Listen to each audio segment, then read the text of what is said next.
अस्सलाम वालेकुम, नमस्कार, जय भीम। मैं तारिक हुसैन आज आपके पास लाया हूं मुगल सम्राट, भारत के छठवें मुगल सम्राट औरंगजेब के बारे में। औरंगजेब ने किस प्रकार से अपने जीवन को जो है दरवेश के रूप में जिया और उन्होंने किस प्रकार से अपने राजधर्म का पालन किया और उनके जमाने में किस प्रकार की कानून और व्यवस्था थी, इस पर हम आपसे चर्चा करेंगे। Subscribe now and press the bell icon. Never miss an update. Aurangzeb Bharat के छठवें मुगल शासक थे और इस देश में उन्होंने भारत पर 49 वर्ष तक शासन किया। उनका शासन 1658 से 1707 तक चला और उन्होंने इस इतने लंबी अवधि जो अकबर के बाद दूसरे बड़े मुगल बादशाह थे जिन्होंने सबसे अधिक शासन इस देश पर किया। और भारत जो उनका साम्राज्य था वो साम्राज्य भारतीय उपमहाद्वीप में यानी संपूर्ण दक्षिण एशिया के क्षेत्र में फैला हुआ था। इतने बड़े भूभाग पर शासन करने वाले वे पहले शासक थे। औरंगजेब का पूरा नाम अब्दुल मुजफ्फर मोहिउद्दीन मोहम्मद औरंगजेब आलमगीर था। औरंगजेब का जन्म 14 अक्टूबर 1618 को और उनका ये जीवन परिचय हमने आपको दिया।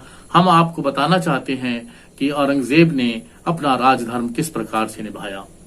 औरंगजेब पर यह आरोप भी लगते हैं कि औरंगजेब के कट्टरपंथी बादशाह गुजरे हैं, लेकिन मेरा अपना कहना और बहुत सारे इतिहासकारों का इस बारे में अभिमत यह है कि औरंगजेब जरूर अपने धर्म के कट्टरपंथी थे, लेकिन उनमें सांप्रदायिक भेदभाव नहीं था।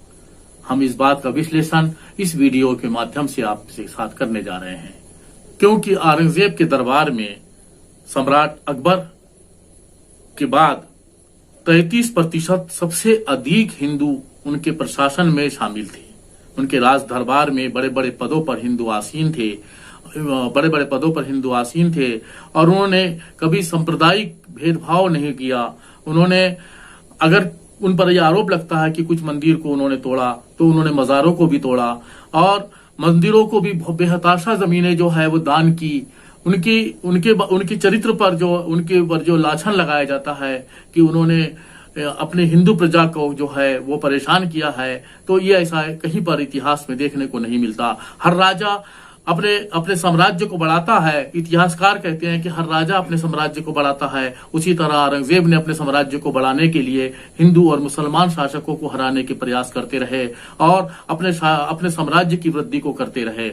इससे यह नहीं कहा जा सकता कि उन्होंने कोई सांप्रदायिक भावना से किसी राजपाट को छीनने की कोशिश की।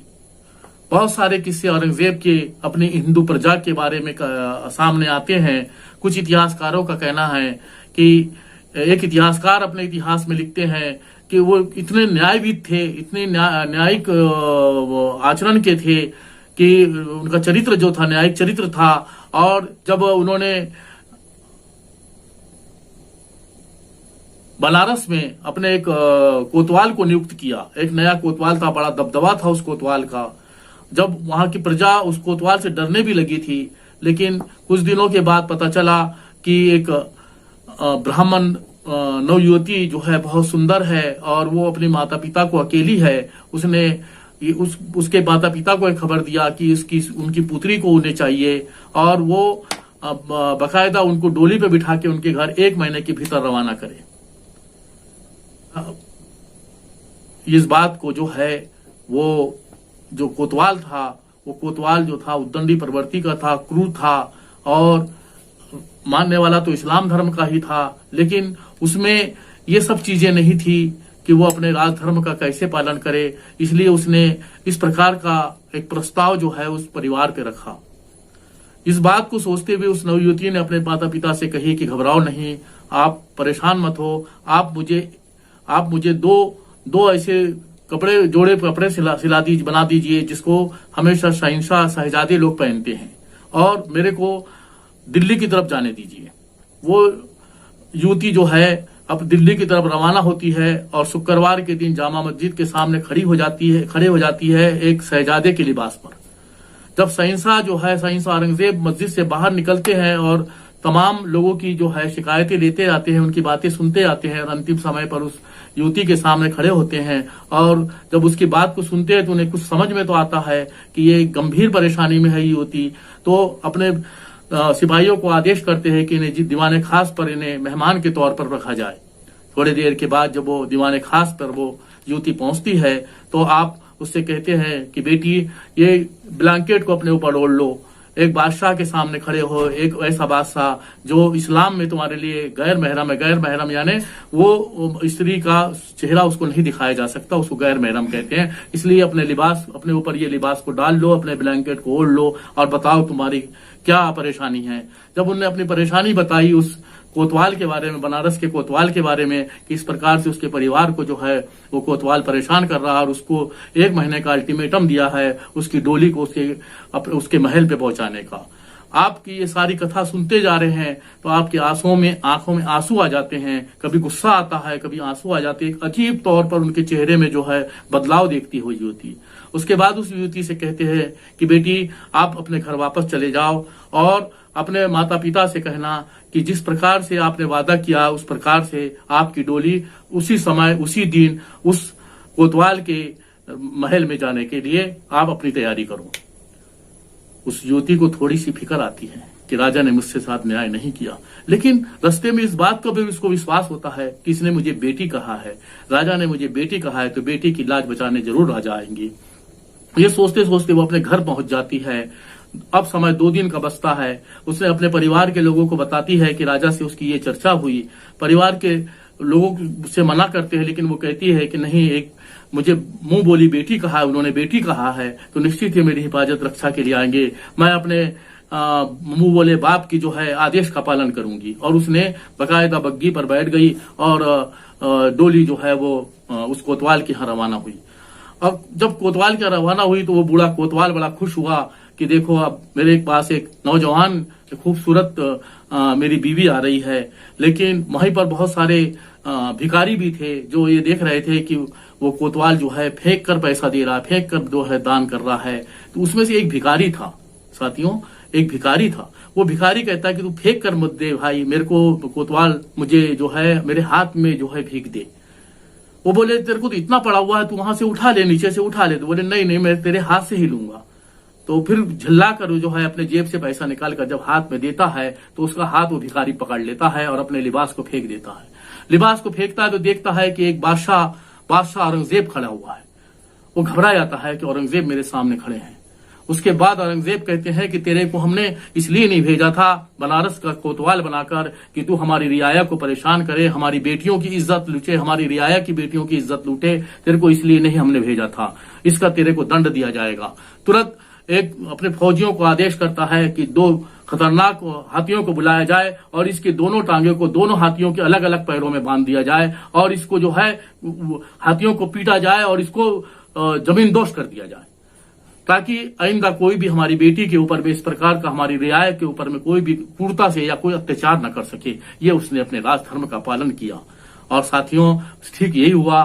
और जब उसको दंडित किया जा रहा था, आप अपने रवाना हो गए औरंगजेब। और रवाना होने के बाद उस बेटी के घर गए और उससे कहते हैं बेटे हमको पानी पिलाओ, क्योंकि हम प्यासे हैं। हमने प्रण किया था कि जब तक हम आपको न्याय नहीं दिला देंगे हम पानी नहीं पिएंगे। तो उस बेटी ने पानी पिलाई साइंस औरंगजेब को। और उसके पिता ने कहा कि बादशाह हमने आपके लिए एक चबूतरा बनाया है, आप कहाँ नमाज के लिए जगह देखेंगे, आप अपनी इबादत नमाज पढ़िए और हमारे यहाँ भोजन भी करिए।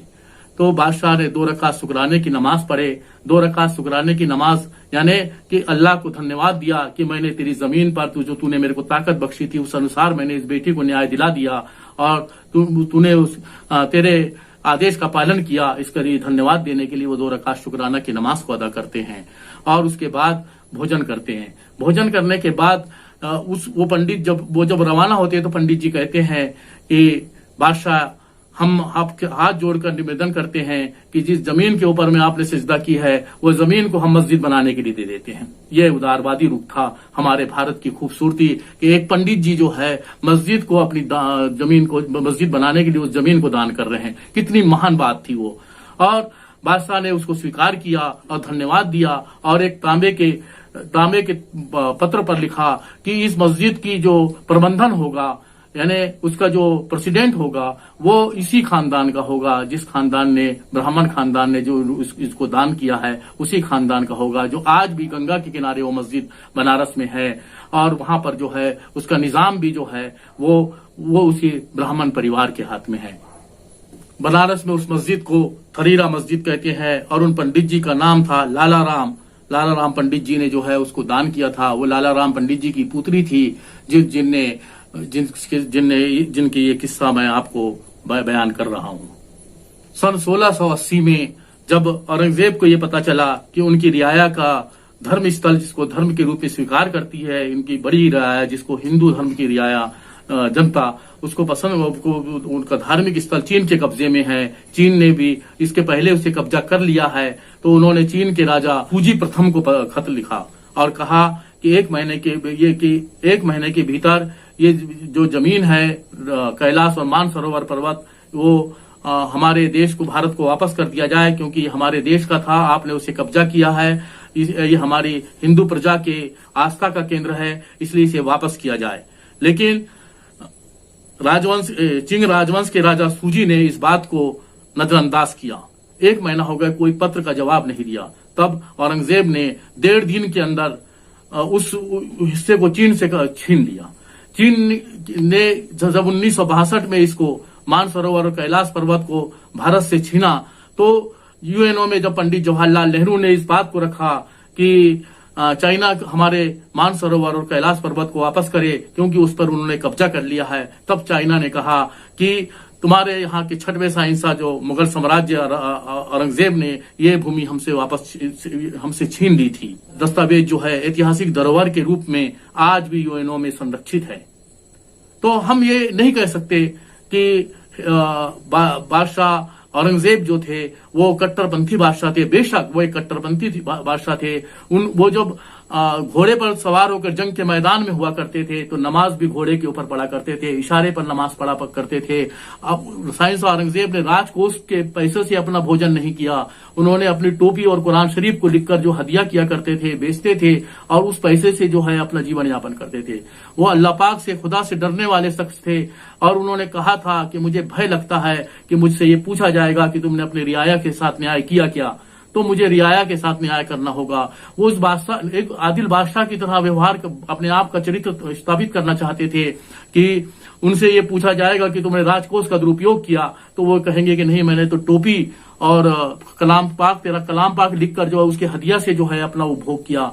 इस प्रकार से उनका साथ जीता। एक इतिहासकार, जो अमेरिकन इतिहासकार है, वो कहती है कि औरंगजेब का जीवन जो था दरवेश की तरह जीवन जिया उन्होंने, शाहंशाहियत की हस्ती में दरवेश की तरह जीवन जिया। और उनके जेब में जब उनकी मौत नजदीक आई, मृत्यु हो रही थी, तब उनके पास मात्र 5 रुपए थे और उन्होंने कहा था कि इस 5 रुपए से अधिक उनके दफनाने में नहीं लगना चाहिए और एक कच्ची कब्र बना दी गई थी जो महाराष्ट्र के औरंगाबाद जिले के पास में किसी गांव में है।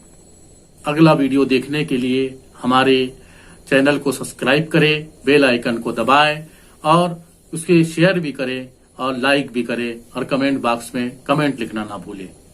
धन्यवाद। Subscribe now and press the bell icon. Never miss an update.